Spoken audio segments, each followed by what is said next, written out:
Buenas tardes, bienvenidas, bienvenidos a una nueva sesión de Indiferente Virreinal. Esta vez estamos en diferido y es un enorme placer recibir a Citlali Domínguez, que desde Veracruz o desde México hoy. Hoy desde Veracruz. Pues desde Veracruz. Muchísimas gracias, Citlali, por hacernos este hueco y por venir a vernos a Indiferente Virreinal. Citlali es historiadora mexicana y veracruzana, doctora en estudios hispánicos y latinoamericanos por la Sorbona de París, con especialidad en historia y civilización de la América colonial española. Sus líneas de investigación se han centrado en el estudio de los grupos denominados históricamente o historiográficamente como afroibéricos y lusoafricanos. eh, Son pues entendidos como grupos que surgieron de la diáspora africana en el Atlántico ibérico del siglo XV al siglo XVII y que pasaron a integrarse a las sociedades portuarias del Nuevo Mundo, como lo fue Veracruz en la Nueva España durante el periodo de 1570 a 1650. Actualmente está realizando una estancia postdoctoral en el Instituto de Investigaciones Históricas de la UNAM, donde está desarrollando un proyecto del que después nos contará un poquito más sobre circulaciones de negros y mulatos marineros en el Golfo de México, trabajos portuarios y oficios marítimos siglos XVI-XVIII. Bien, Citlali, pues por fin estamos juntas aquí en este seminario de Indiferente Virreinal y como decía, es un auténtico placer recibirte. Y bueno, te has especializado en esta línea de investigación y, y has trabajado también muy a fondo, pues de algún modo, las peculiaridades del sistema esclavista novohispano, ¿no? Cómo, eh, pues una de las peculiaridades es que no tiene una presencia significativa dentro de todo el entramado de la sociedad colonial, salvo en la Ciudad de México, Tlaxcala, Puebla y Oaxaca, donde los negros comenzaban a integrar un importante sector, ¿no?, de actividad Ujú, como esclavos domésticos y de jornal, ¿no?, que podían trabajar pues, en distintos oficios como carpinteros, herreros, zapateros, panaderos, etcétera. Dentro ujú. de este panorama general de estudio en el ámbito novohispano, te especializas en este recorrido sentimental y biográfico, porque pues, además eres de Veracruz, en el espacio de Veracruz, ¿no? Y me comentabas antes, cuando preparábamos un poco la sesión, que Veracruz y en tus publicaciones, ¿no?, que también desarrollas esa línea, ¿no?, como la ciudad, bueno, ciudad, no, ahora nos contarás tú, como Veracruz y las haciendas azucareras de la Tierra Alta, de la Tierra Adentro, son un lugar interesante para analizar esas dinámicas de población esclava y libre, porque además se trata de un espacio bisagra, ¿no?, entre la Ciudad de México, Sevilla y el Caribe y el Pacífico, ¿no? Entonces, en Ujú. este ámbito y en este marco urbano, ¿qué nos cuentas de la ciudad de Veracruz, ¿no? ¿Por qué es tan interesante como lugar de estudio para este ámbito esclavista? ¿Qué nos dices? Es un, es un espacio, la ciudad de Veracruz es un espacio interesante de estudiarlo porque permite muchas escalas de análisis, ¿no? Desde la local como ciudad, pero también desde una esfera más regional que permite ver cómo estas dinámicas de la tierra adentro que tú acabas de mencionar, que es el espacio de los ingenios y las haciendas azucareras que están, digamos, hacia el pie de monte Ujú, veracruzano, que son ujú, tierras más templadas también. Entonces el clima es mucho más agradable. Y por otro hinterland también, o otra tierra adentro que tiene, es como la de las estancias de ganado mayor que hubo o que hay todavía estancias de haciendas ganaderas hacia el sur de la ciudad y que conecta con otra parte, con otro espacio que también fue estratégico, sobre todo en el periodo colonial, que tiene que ver con los ríos, que tiene que ver digamos, una tierra más cálida y que fue muy poco poblada durante tiempos coloniales, justamente por ser muy calurosa, pero donde el comercio de cueros y todo lo que subía de las partes, por ejemplo, de Guatemala, Chiapas, el algodón, el ixtle, la sal, van a circular por esas partes, ¿no? Y por otro es un espacio que también permite hacer conexiones como hacia el mundo marítimo, ¿no? Por un ujú, lado con Sevilla, que es el Atlántico, por ajá, otro lado con el Caribe, con Cuba, con Puerto Rico, con Cartagena de Indias, ujú, y también con otras partes del Atlántico, como va a ser las Canarias o las mismas islas de Cabo Verde, ¿no? Que pertenecían al Imperio Portugués. Entonces, en ese sentido, como utilizar a Veracruz como espacio permite como ver una dinámica muy local, regional, pero también global, ¿no? ujú, Entonces, en ese sentido es como permite hacer varias conexiones y ver varias dinámicas, ¿no? De cómo se mueve la población, ¿no? Por un lado, en el caso de la población afro, que es lo que he estudiado, sí, sí se observa, por ejemplo, como en esta parte de los ingenios y las haciendas azucareras, pues va a haber una población en su mayoría esclavizada, que viene además directamente de África, ¿no? A partir sobre todo de 1580, que es cuando se le concede a Portugal el monopolio del comercio de esclavizados, y hasta 1640 que lo van a tener, que es cuando ya se rompe la Unión Ibérica, ¿no? Que habían hecho los Habsburgo con Felipe II, y, y se observa como una baja, ¿no? De este tráfico de comercio de personas, pero lo que vemos es que en Veracruz, la ciudad, hay una población que también, digamos, es afrodescendiente, por ponerla en términos conceptuales actuales, ¿no? ujú, Como ahora les llaman, ujú, y lo que vemos es una población mayoritariamente libre, pero que es una población afro, digamos, que es muy diversa, ujú, que a diferencia de la que está en las haciendas azucareras, que está produciendo azúcar para un mercado novohispano que está demandando el azúcar como consumo, es una población afro que viene por ejemplo, de la península ibérica, que viene de Andalucía principalmente, de Sevilla, del sur de Portugal, perdón, como la zona de Algarve, ujú, y que viene también, por ejemplo, de las Canarias o viene de Cabo Verde. Entonces, es otro tipo de población que además ya es libre, de condición libre, y que pasa a la ciudad de Veracruz a instalarse por diferentes motivos, ¿no? Algunos, la mayoría de las veces, motivos económicos, ujú, motivos comerciales, porque en el caso de los hombres se trata de navegantes, se trata de marineros.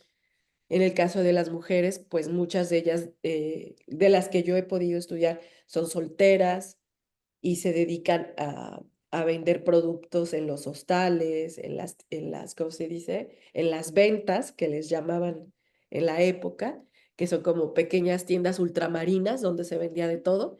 Y entonces vemos como ese otro tipo de población que yo, o sea, lo que yo siempre he pensado es que esta diversidad de población afro debe de ser entendida, sobre todo en el caso de México o de Nueva España, para también nosotros comprender hoy en día por qué nuestra población afrodescendiente de México, ¿no? Ahora que ya tienen el reconocimiento constitucional, tiene dinámicas que son muy distintas a las de Brasil, por ejemplo, o a las de Colombia u otros países latinoamericanos, donde los movimientos de reivindicación afro son como, digamos, más fuertes, o nadie se cuestiona que en esos países hubo afro, ¿no? En México todavía existe ujú. como esa idea de, ay, ¿a poco hubo negros en México? ¿No? Sí. Sí. En ese sentido, recoges en tus trabajos una metáfora, claro, es inevitable que como filóloga pues me llame mucho la atención cuando Sí, hablas de esas metáforas, ¿no? Este Antonio de Ciudad Real en el siglo XVI habla de precisamente de establecer una asociación por la movilidad y por el color de los negros como mosquitos, ¿no? sí, Precisamente por esa no sé, y yo creo que además, retomando un poco lo que dices, ¿no? Esto último que decías, por el tamaño, ¿no? Que no se ven, pues también podría ser interesante hablar de esos negros como mosquitos, ¿no? Porque son Sí, negros mm, y se mueven y no se ven, ¿no? sí. Y aparte es muy interesante lo que dice Ciudad Real, porque dice, y tienen toda la libertad que ellos quieren. Ujú, ujú, ¿No? ujú, Entonces, justo ese extracto de Antonio Ciudad Real a mí me puso a pensar mucho ujú, cuando lo leí la primera vez, porque yo pensaba, bueno, ¿quiénes son esos negros, no? ujú, Y por qué tienen la libertad que ellos quieren, ¿no? O sea, son como mosquitos, es decir, andan en todas partes, ujú, son libres, ¿no? Además de la metáfora del color, ujú, pero, o sea, el mosquito anda por todos lados, ¿no? ujú, ujú, Entonces, yo me preguntaba, ¿por qué si estamos en un momento no solo de formación de la ciudad? Porque lo que notaba, exceptuando al doctor Antonio García de León, que es un historiador veracruzano que ha trabajado Veracruz en el periodo colonial, eh, yo quería como respuestas para entender a esta población, ujú, porque siempre se decía, es que en Veracruz había negros, los negros en Veracruz. Y yo quería saber quiénes eran esos negros en Veracruz ujú, o qué parte de esas, como buscar historias sobre esta población. Y qué fue lo que realmente hice para mi tesis de doctorado, es una tesis que está hecha a partir de microhistorias, ajá, de personajes, y entonces voy ahí como rescatando, ¿no? Y voy hilando sobre lo que hacen. Y lo que a mí me llamaba la atención fue encontrarme que lo que llegaba a Veracruz, o sea, al mismo tiempo que hay un tráfico de esclavizados que llega a Veracruz, el puerto sirve de recepción, pero no es una ciudad que los retenga, ajá, porque todos van al interior del virreinato. Es ujú, decir, se mueven, por ejemplo, a las haciendas y a los ingenios azucareros, pero también los mandan los compran para llevárselos a los reales de mina. ujú, De plata que en ese momento se están explotando y que la plata novohispana no es la más importante, porque la más importante en ese momento es la del Perú, la del Cerro del ah, Potosí, pero sí es un comercio muy importante que se está explotando. Hay obrajes textiles al interior, por ejemplo, la zona de Puebla, Cholula, Tlaxcala. Está también la zona de la Grana Cochinilla en Oaxaca. Entonces realmente llegan y se van al interior.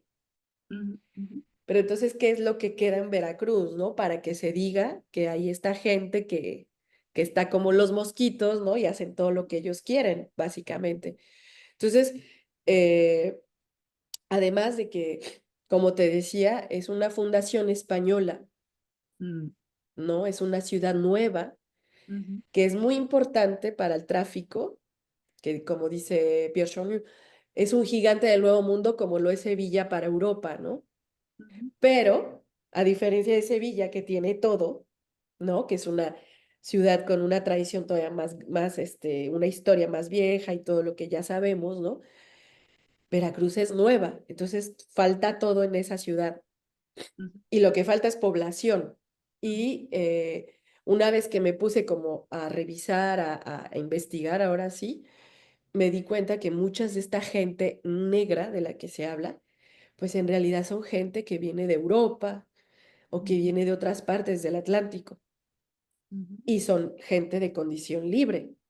ujú, Entonces no estamos ante como estos, digamos, no son negros y marrones, no son gente que obtuvo su libertad por lucha, sino que han nacido libres y llegan a esta ciudad como gente libre y se instala ahí porque son marineros, son comerciantes. ¿Y qué es lo que necesita la ciudad? Pues gente que trabaje cosas que tengan que ver con la marinería y que ujú, sean comerciantes ujú. y que den ¿cómo se dice? Que ofrezcan servicios a los viajeros y todo esto, y son ellos los que van a proveer de esas necesidades a la ciudad. Además del trabajo, ¿no? De estos Ajá. trabajos libres, que también es una forma de integración social clarísima por este movimiento económico. Tú también hablas en algún punto de la cofradía de San Benito de Palermo, ¿no? Como una estrategia de integración cultural. dentro de la sociedad, más allá del tejido, digamos, de trabajo, ¿no? Que eso también me parece interesante, ¿no? Porque pues establece también una capa más de quizá de complejidad o de, de distinción en el espacio de Veracruz, ¿no? Sí, bueno, aunque era una ciudad, digamos, en su mayoría habitada por negros, la única cofradía que tenemos o que tuvimos en Veracruz de negros fue esta, la de San Benito de Palermo. Y es interesante porque no solo va a agrupar gente libre, sino también a los esclavizados que vivían ahí. Ujú, Porque hubo algunos, o sea, también hubo esclavizados, no eran la mayoría, pero también los hubo. Y va a ser una cofradía donde haya mujeres y haya hombres. ujú. Y es muy interesante que la mayoría de la población de esta cofradía, o digamos sí, que integraban los cofrades, eran mujeres. Wow. Y muchas de ellas eran madres solteras, Ujú, que esa es otra como peculiaridad dentro ujú. de la, Del de la población negra de la ciudad, es que habían muchas mujeres y la mayoría eran mujeres solteras o madres porque solteras también. además, también me contabas que, además de todos estos rasgos de distintivos, ¿no? Un aspecto que llama muchísimo la atención de Veracruz es que es también una ciudad móvil, ¿no? Que se va moviendo, la van refundando y además con esa sensación de ese islote de San Juan de Ulía, ¿no? Ulúa, que Ulúa. es como la protección, la fortaleza, la cárcel, el lugar donde amarran los barcos, pero al mismo tiempo la ciudad de Veracruz es una ciudad que se mueve, ¿no? En Sí, contraste por la fortaleza de San Juan de Ulúa, ¿no? exactamente, es una ciudad nómada, Veracruz. Mm, Durante todo el siglo XVI, casi es una ciudad nómada. ujú, Casi se lleva un siglo para localizarse a donde está actualmente. Y es una ciudad interesante también en ese aspecto y a la vez difícil de ah, reconstruir como su historia urbana, ujú, porque lo que tienes en 1519, que es cuando la funda Hernán Cortés, pues es realmente un campamento, ¿no? No ujú, es una Villarrica como tal, ¿no? Él le llama la Villarrica de la Veracruz, pero pues no hay nada físicamente ahí. ujú, Y por ejemplo, a mí me gusta mucho una frase que dice Margot Glantz sobre la ciudad de Veracruz, dice, ella le llama una ciudad imaginada, ujú, ujú. que solo existe en escritura, en Sí, papel, sí. pero no en realidad, ¿no? Mm, Y sí, realmente me gusta también esa historia de nomadismo de Veracruz, aunque es difícil, ujú, porque eso también nos muestra una parte del proceso de conquista y colonización ujú, que no tenemos que creo que a veces no logramos reflexionar ujú, o no queremos hacer esa reflexión, más bien lo hacemos, o sea, lo hablo desde la perspectiva mexicana, de lo que implica fundar una nueva ciudad, ujú, que la colonización, y eso no se hizo en 5 años, ujú, ¿no? O las creaciones de ciudades nuevas no se hacen así, o sea, se hacen de la nada, porque ujú, básicamente la levantan de la nada, ujú, pero son procesos largos que tienen que ver con también los desafíos geográficos, físicos, climáticos, a los que se están enfrentando, en este caso los castellanos del siglo XVI, al fundar un nuevo asentamiento, ¿no? Y bueno, estos desplazamientos que suceden con Veracruz, que son tres a lo largo del siglo XVI, el primero, bueno, 1519 que la pasan a donde hoy conocemos como las playas de Villarrica, y es un pueblo, Villarrica así se llama, y luego en 1525 la trasladan a lo que hoy es el pueblo de la antigua Veracruz, y ahí sí logran hacer era una ciudad. Ahí además cambia el nombre, eso es algo interesante, porque a partir de 1525 ya no se le conoce como la Villarrica, sino como la ciudad de Veracruz. ajá, Hay un cambio como digamos, de estatus, ¿no?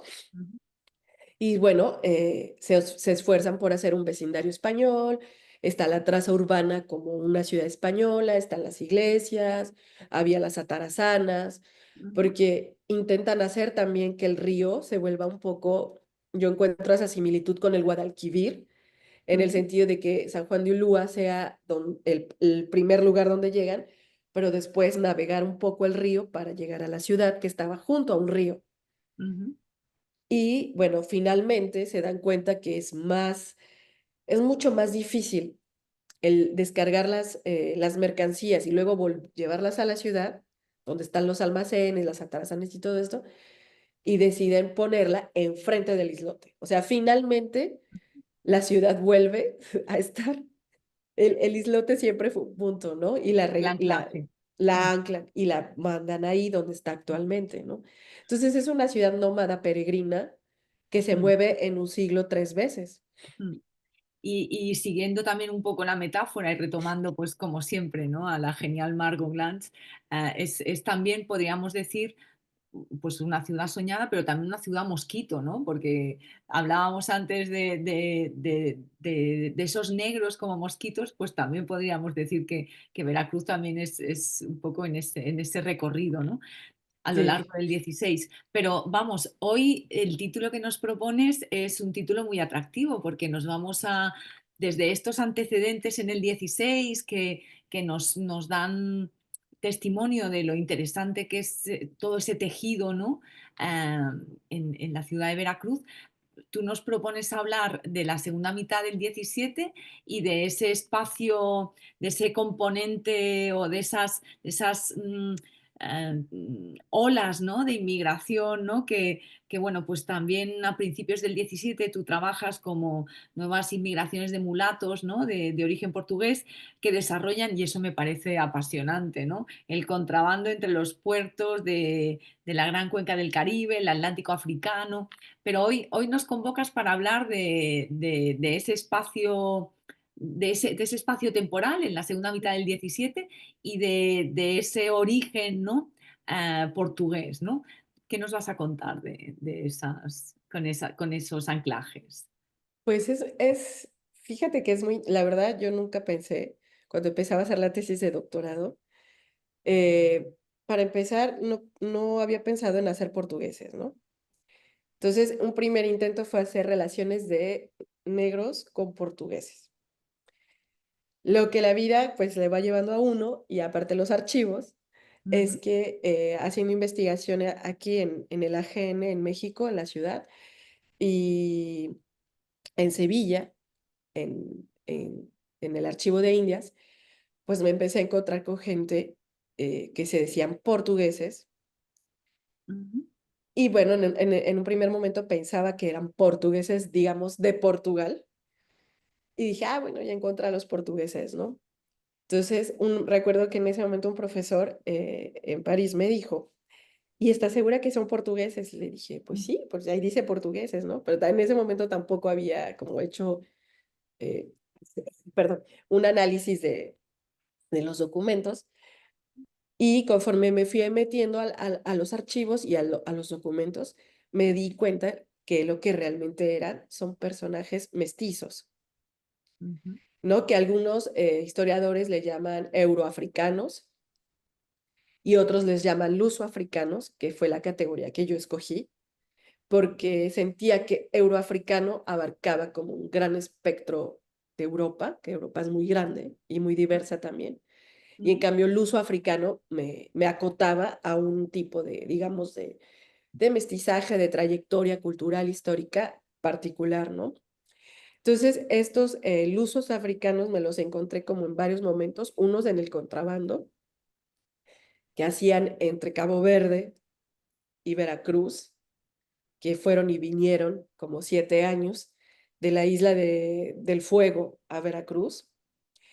Y después me los volví a encontrar, igual en la primera mitad del 17, perdón, pero en un evento que tuvo un impacto para el Imperio Español, ¿no? Que fue la ruptura de la Unión Ibérica. Entonces, en 1640, documentos de 1640, me vuelvo a encontrar otra vez a los portugueses, pero esta vez me encuentro a portugueses acusados por judaizantes, ujú, pero que una vez más leyendo los documentos, analizando, pues resultaron que eran mulatos, que sí eran judaizantes, pero eran mulatos portugueses que venían de los archipiélagos también de Cabo Verde, pero otros vienen de Angola. Y entonces ahí ya me encuentro con otro tipo, digamos, de grupo, que no son estos contrabandistas, pero que son comerciantes, hacen tráfico de esclavos también, hacen también tráfico de cacao, de vinos, y que están en Veracruz. Entonces dije, ah, pues, ¿qué hay aquí? Pues son otros lusos africanos, ¿no? Y entonces me puse a ver como la historiografía de los lusoafricanos y me di cuenta que son grupos que existen, bueno, sobre todo en la historia para el Imperio Portugués por su relación con Brasil, pero también existieron como en otras partes. Y pues digo, entonces no estoy como haciendo vamos, no estoy inventando nada. Hay sustento también historiográfico de que este tipo de personas existen. Y entonces fue como, para mí, eso también me llevó a pensar, aquí hay otra parte de lo que yo llamé el componente afro, ¿no? El componente es un elemento, pero en ese elemento hay varias, ¿cómo se puede decir? Elementitos, no sé cómo decirle, partecitas que lo componen, ¿no? Y entonces están estos otros que se asientan en Veracruz y que son libres, son una pequeña élite comercial que tienen nexos con mercaderes portugueses, judaizantes también como los Báez Sevilla, Báez de Acevedo, que bueno, fueron expulsados. Y fue muy interesante ver como esas repercusiones, ¿no? De la ruptura de la Unión Ibérica y cómo hay esta persecución a los portugueses de Nueva España y de todos los territorios españoles de América. Y ahí salieron estos individuos con historias interesantes, porque bueno, vemos a uno que era soltero, Antonio Méndez Chilón se llama, que Antonio Méndez Chilón, bueno, yo lo conocí por otro historiador también, por Antonio García de León, y bueno, ahí me doy cuenta, él no le llama luso africano, pero es un luso africano que estaba, bueno, es acusado de judaizante, de estar amancebado con sus esclavas, y sí estaba amancebado con sus esclavas, tuvo hijos con ellas, y me encuentra otra familia, la familia Rodríguez Enríquez, que él también, el patriarca de esta familia, hacía comercio de cacao entre Veracruz, Caracas y Cartagena. Y luego me encontré un personaje que es atípico en el sentido de que, bueno, no es un comerciante, pero era astrólogo, era políglota, hacía traducciones del latín al español y vivía en la Ciudad de México y era un hijo de un capitán portugués que participó su abuelo en la conquista de Tánger en aquellos tiempos. Y entonces fue como muy interesante y yo mi propuesta siempre he intentado ser como observar que no solo tenemos que hablar de negros, ¿no? Sino que tenemos que decir quiénes son esos negros. Está claro que en tus trabajos, desde luego, muestras las distintas aristas, ¿no? Veracruz te lo permite porque es un espacio donde se concentran, pero claro, las aristas van mucho más allá. Y yo creo que también me parece muy sugerente la forma de análisis que planteas, ¿no? Cuando hablas de formas de resistencia y formas de colaboración, ¿no? Que eso tiene mucho que ver también, o sea, no es todo un blog, de la misma manera que hay distintas capas, hay también distintas estrategias, ¿no? de enganche, ¿no? Y son compatibles, ¿no? Esos movimientos oscilantes entre la colaboración y la resistencia. Y la prueba también son también los propios, cuando ellos, los propios negros que trafican con esclavos, ¿no? O sea que es. Sí, o sea, por ejemplo, esta idea de la resistencia y la colaboración justamente me surgió cuando analicé como el espacio veracruzano, ¿no? De local hacia adentro, Sí. ¿no? Como la resistencia está en las haciendas, en los ingenios, en esta zona azucarera que todavía tenemos en Veracruz, y bueno, donde están luchando por su libertad, donde hay movimientos cimarrones, ¿no? que eso es algo que también nos conecta con el Caribe, ese tipo de historias. Y en Veracruz, una idea más de colaboración, y le llamé así porque, bueno, hay veces que me decían, bueno, pero no son colaboradores como en la Segunda Guerra Mundial, ¿no? Le digo, no, no lo veo no lo veo en ese aspecto, ¿no? Pero Sí. en realidad son gente, digamos, hispanizada, Ajá. son gente cristiana, tienen como los antropólogos llaman, un etos cultural, que en este caso Ujú, es ibérico, ujú, hablan español, son cristianos, conocen muy bien las estrategias, las leyes españolas. Entonces, lo que están haciendo es integrarse a una nueva sociedad, porque es una sociedad en construcción, ujú, y entonces colaboran con la construcción de esa sociedad. ujú, Entonces, creo que a veces siempre queremos ver a los africanos y sus descendientes como gente que está, ¿cómo se puede decir? Resistiendo, levantándose, pero también existieron estos otros que tienen otras historias, tienen otro bagaje y ujú. realmente no están en contra del orden colonial porque son parte del orden colonial. Claro, claro, Son gente que ha claro. crecido en esa sociedad. Ujú, Entonces ujú, conoce como esas dinámicas, ¿no?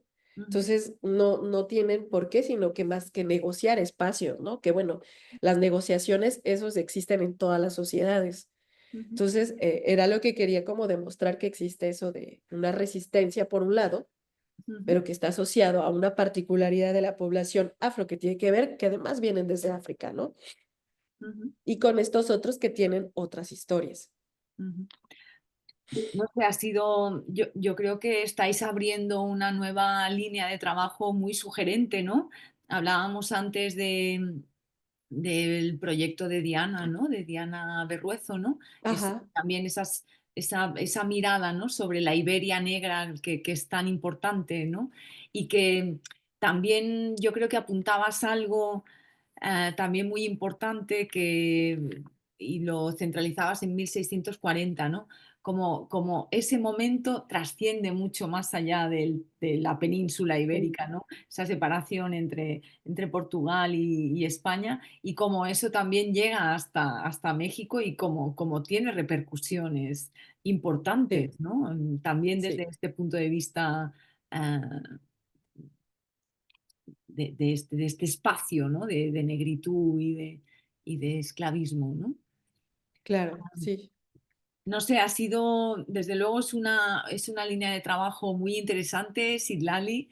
Estamos muy contentas, ¿no? De haberte tenido hoy en, sí, sí, en Indiferente Virreinal y también como nos ayudas a agrandar la mirada, ¿no? A este archivo colonial donde vamos rastreando, pues siempre en esos espacios más líquidos, más en los bordes, ¿no? Y claro, estamos trabajando pues con mujeres, ¿no? Buscando pues pero también hay que ir más allá, ¿no? Y hoy nos has dado también más pistas, ¿no? Para buscar más en los bordes.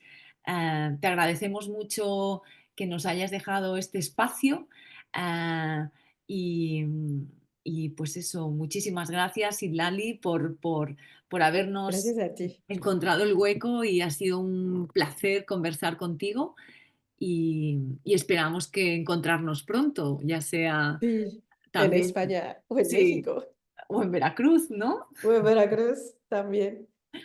Pues nada, muchísimas gracias, Islali. Muchas gracias a ti.